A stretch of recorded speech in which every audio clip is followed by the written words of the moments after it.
التاجر الصدوق مع النبيين والصديقين والشهداء والصالحين আরেক জায়গায় আল্লাহ পয়গম্বর বলেন যে ব্যক্তি সত্য কথা বলে ব্যবসা করবে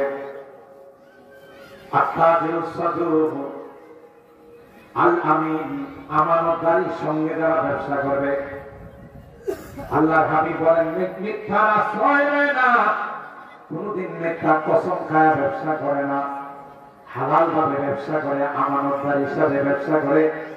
ওই ব্যবসায়ী সম্পর্কে পয়গম্বর বলেন কিয়ামতের ময়দানে তার হাসর হবে আল্লাহ নবীদের সঙ্গে,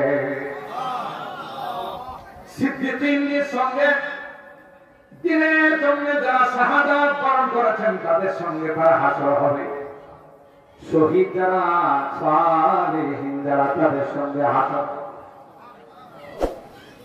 এমন কোন পয়গম্বর নাই যেই পয়গম্বররা কায়িক শ্রম শারীরিক শ্রম দেয় না। এটা বোঝা গেল কায়িক শ্রম দিয়ে শারীরিক শ্রম দিয়ে কিছু উপার্জন করা এটা সমস্ত নবীদের সুন্নাত। আল্লাহর হাবিব বলেন সমস্ত নবীরা মেষ চড়াইছে। সাহাবায়ে কেরাম বললেন ইয়া রাসূলুল্লাহ আপনিও কি মেষ চড়াইছেন? বলা কুনতু আলআহা লি আহলি মক্কা আলা কারারিতা, আমিও মক্কাবাসীদের মেষ চড়াইছি সামান্য কিছু পারিশ্রমিকের জন্য, কারণ এর চাইতে হালাল পৃথিবীর মধ্যে কোনো কিছু হতে পারে না। হযরত আবু যর গিফারী রাদিয়াল্লাহু তাআলা অনেক বড় মাপের সাহাবী ছিলেন, জাহিদুদ দুনিয়া, যাকে দুনিয়া छोड़ने वाला সাহাবী বলা হতো। একদিনের বেশি ঘরের মধ্যে কোনো খোরাক রাখতেন না, খাবার রাখতেন না। তাহার বাড়িতে যদি একদিনের বেশি কোনো খাবার থাকতো তিনি পিটন শুরু করতেন, আল্লাহকে মানো না, আল্লাহর উপর কি তোমার আস্থা নাই, বিশ্বাস নাই, কালকে কি আল্লাহ খাওয়াবে না? হযরত আবু যর গিফারী রাদিয়াল্লাহু তাআলা আনহু সম্পর্কে হাদিসের বুখারী শরীফের সেই হাদিসের মধ্যে আসে আবু যর গিফারী নিজের এক সেট জামা বানাইছে, তার গোলাম তার চাকরের জন্য এক সেট জামা বানাইছে। একরকম কাপড় দুইজনে পরে যাচ্ছে। একজন তাবী বললেন আবু যর গোলামকে তো আরেকটু নিম্নমানের কাপড় দিলে চলতো, তুমি যে দামি কাপড় দিয়া সেট বানাই যায় তা কেন দিনা? তোমার জন্য দুইটা সেট হয়ে যায়। হযরত আবু যর গিফারী রাদিয়াল্লাহু তাআলা বুখারী শরীফের হাদিসের মধ্যে আসে আবু যর গিফারী কাহিনী আছে, ঘটনা আছে। একবার আমার গোলামের সঙ্গে কথা কাটাকাটির এক পর্যায়ে আমি বলছিলাম ইয়া আপনার সওদা, ওর মাকে তুলে একটু গালি দিয়েছিলাম, মা ছিল একটু কালো, আমি শুধু এতটুকু বলেছিলাম যে হে কালো বেটির সন্তান। কথা কাটাকাটির এক পর্যায়ে আমি বলেছিলাম ইয়া আপনার সওদা, এক কালো বেটির সন্তান। গোলামে গিয়া নবীর কাছে বিচার দিছে, ইয়া রাসূলুল্লাহ আপনার সাহাবী আবু যর গিফারী আমার মা তুলে আমাকে গালি দিয়েছে। আল্লাহর নবী আমাকে ডাক দেখায়, আবু যর এই কথা তুমি বলছো নাকি? জি। ইন্নাকা মুরউন ফিকা জাহিলিয়াতুন, আল্লাহর নবী ডাক দেখায় আবু যর ইসলাম গ্রহণ করছো, এখনো জাহিলিয়তের বদ অভ্যাস গুলো যায় নাই। ইমাম বুখারী আলাইহির রাহমা, যাকে আমিরুল মুমিনিন ফিল হাদিস বলা হয়, হাদিসের জগতে তিনি সেরা মানব ছিলেন। লক্ষ লক্ষ হাদিস তার মেমোরিতে ছিল, মুখস্থ ছিল। সুবহানাল্লাহ। সেই ইমামে বুখারী আলাইহির রাহমা জীবনীতে পাওয়া যায় মুহাম্মদ ইবনে ইসমাঈল, ওনার আব্বার নাম হলো ইসমাঈল। ইনি কত বড় মাপের একজন আল্লাহর ওলি ছিলেন, কত বড় মাপের একজন বুজুর্গ ছিলেন।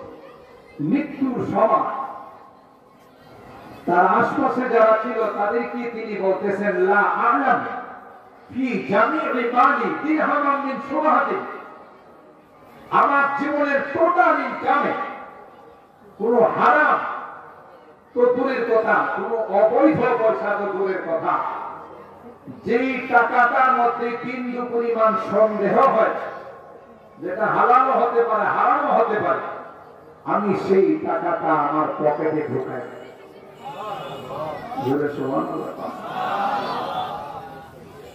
কতটুকুন তিনি সতর্ক ছিলেন।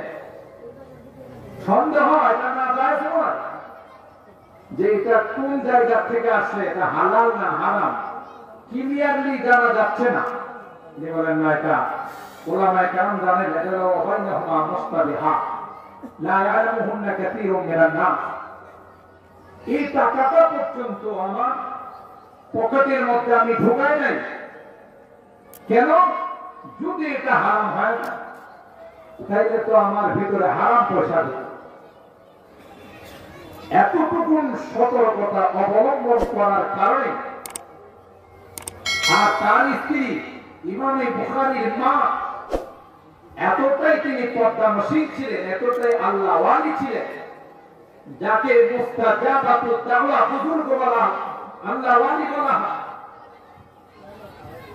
তিনি আল্লাহর কাছে দোয়া করে তার সন্তান ছোটকালে নাবিনা হয়ে গিয়েছে, অন্ধ হয়ে গিয়েছে, আল্লাহর কাছে দোয়া করে তার চোখের দৃষ্টি শক্তি ফিরে নিয়ে আসে। বাবা কেমন ছিলেন, মা কেমন ছিলেন? তাদের ঘরের থেকে সন্তান জন্ম নিয়েছেন ইমামে বুখারী আলাইহিস যুগ শ্রেষ্ঠ আল্লাহর ওলি, হাদিস বিশারদ। তাইলে বুঝা গেল হালাল খোরাক, হালাল খাদ্য যে ব্লাডে ঢুকে ওই ব্লাডের সন্তান কোনদিন সন্ত্রাস হতে পারে না, ওই ব্লাডের সন্তান কোনদিন ডাকাত হতে পারে না, ওই ব্লাডের সন্তান কোনদিন লাঞ্ছিত হতে পারে না। আপনার সন্তানকে যদি আপনি আল্লাহ ওয়ালা বানাইতে চান, কম খাবেন, অল্প খাবেন, কিন্তু হালাল। লা ইয়াদখুলুল জান্নাতা জাসাদুন গুযিয়া বিল হারাম। পয়গম্বর পাক যে বডির মধ্যে হারাম ঢুকবে ওই বডি কোনদিন আল্লাহ জান্নাতে যাবে না। নাউযুবিল্লাহ। আল্লাহ পাক কোরআনে কারীমের মধ্যে বলেন, ফাইদা কুদিয়াতিস সালাত ফান্তাশিরু ফিল আরদ ওয়াবতাগু মিন ফাদলিল্লাহ ওয়াযকুরুল্লাহা কাসীরান লাআল্লাকুম তুফলিহুন। আল্লাহ বলেন, নামাজ আদায় হয়ে গেছে, জুমার নামাজ পড়া হয়ে গেছে, ফরজ নামাজ পড়া হয়ে গেছে। আল্লাহ বলেন, আর মসজিদে থাকার দরকার নাই।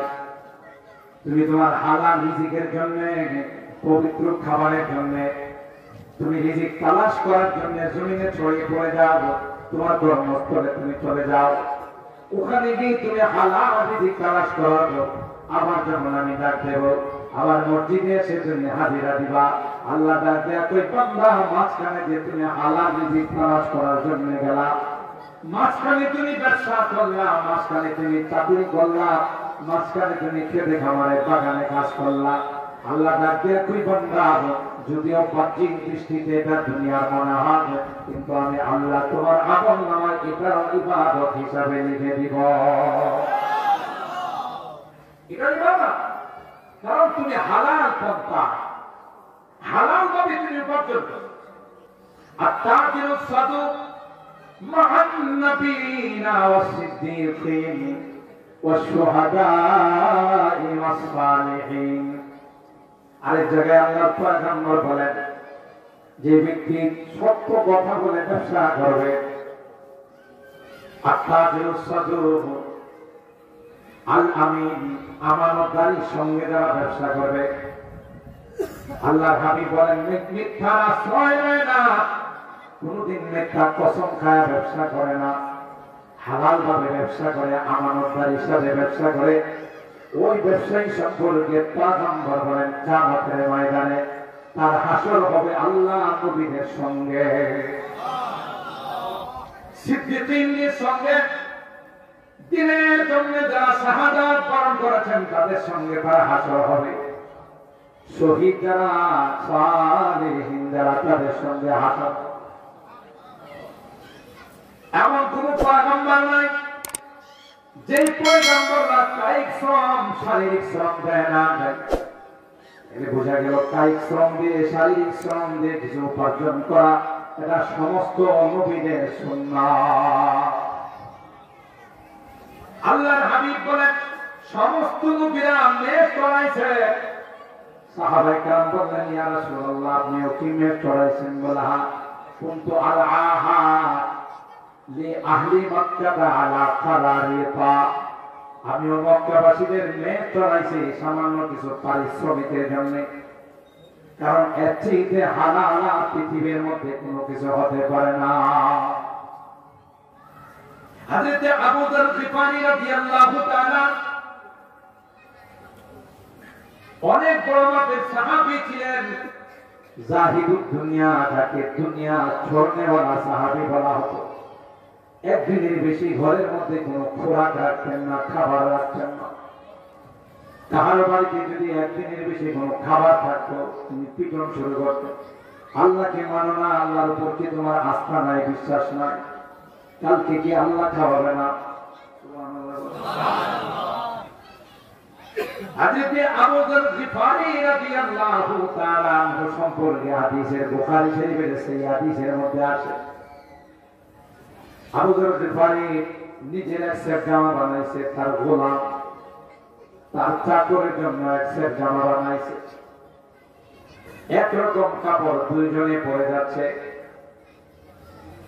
একজন তাবী বললেন আবু যর, গোলামকে তো আরেকটু নিম্নমানের কাপড় দিলে চলতো, তুমি যে দামি কাপড় দিয়ে সেট বানাই যায় তা কেন দিলা? তোমার জন্য দুইটা সেট হয়ে যায়। হযরত আবু যর গিফারী রাদিয়াল্লাহু তাআলা আনহু বুখারী শরীফের হাদিসের মধ্যে আসে আবু যর গিফারী কাহিনী আছে, ঘটনা আছে। একবার আমার গোলামের সঙ্গে কথা কাটাকাটির এক পর্যায়ে আমি বলছিলাম আপনার সওদা, ওর মাকে তুলে একটু গালি দিয়েছিলাম, মা ছিল একটু কালো, আমি শুধু এতটুকু বলেছিলাম যে হে কালো বেটির সন্তান। কথা কাটাকাটির এক পর্যায়ে আমি বলেছিলাম আপনার সওদা, এক কালো বেটির সন্তান। গোলামে গিয়া নবীর কাছে বিচার দিছে, ইয়া রাসূলুল্লাহ আপনার সাহাবী আবু যর গিফারী আমার মা তুলে আমাকে গালি দিয়েছে। আল্লাহর নবী আমাকে ডাক দেখায়, আবু যর এই কথা তুমি বলছো নাকি? জি। ইন্নাকা মুরউন ফিকা জাহিলিয়াতুন, আল্লাহর নবী ডাক দেখায়, আবু যর ইসলাম গ্রহণ করছো, এখনো জাহিলিয়তের বদ অভ্যাসগুলো যায় নাই। আল্লাহু আকবার। এর মালিকেরা ভালো করে শুনে রাখো, আল্লাহর হাবিব বলেন তিন শ্রেণীর মানুষ দোয়া করতে দেরি হয়, ওই দোয়া আল্লাহর আরশ পর্যন্ত যাইতে দেরি হয় না। বদদোয়া করলো সেটা আল্লাহর আরশ পর্যন্ত চলে যায়। এক নম্বর হলো মা বাবা। মা বাবা যদি দোয়া করে সন্তান, এই দোয়া করতে দেরি হয়, আল্লাহর আরশ পর্যন্ত যাইতে দেরি হয়। বদদোয়া করলো তার বুখারী শরীফের মধ্যে দুইটা ঘটনা আছে, আমি সেদিকে যাব না। দুই নাম্বার দাওয়াতুল মাজলুম, নিপীড়িত নির্যাতিত ব্যক্তি যদি আল্লাহর কাছে বদদোয়া করে, আল্লাহর কসম রে ওই বদদোয়া করতে দেরি হয়, আল্লাহর আরশ পর্যন্ত যাইতে দেরি হয় না। बहुत तालिब खुदा मिलता शिकस्ता दिल नहीं मिलता, बहुत तालिब खुदा मिलता शिकस्ता दिल नहीं मिलता, शिकस्ता दिल जैसे हासिल हकीकत में वही काम है। কবিতা কয় ভঙ্গরি গানে নিপীড়িত নির্যাতিত হয় যদি কেউ হাত তুলে যায়, হাত তুলতে দেরি হয়, আল্লাহর আরশ পর্যন্ত যাইতে দেরি হয় না।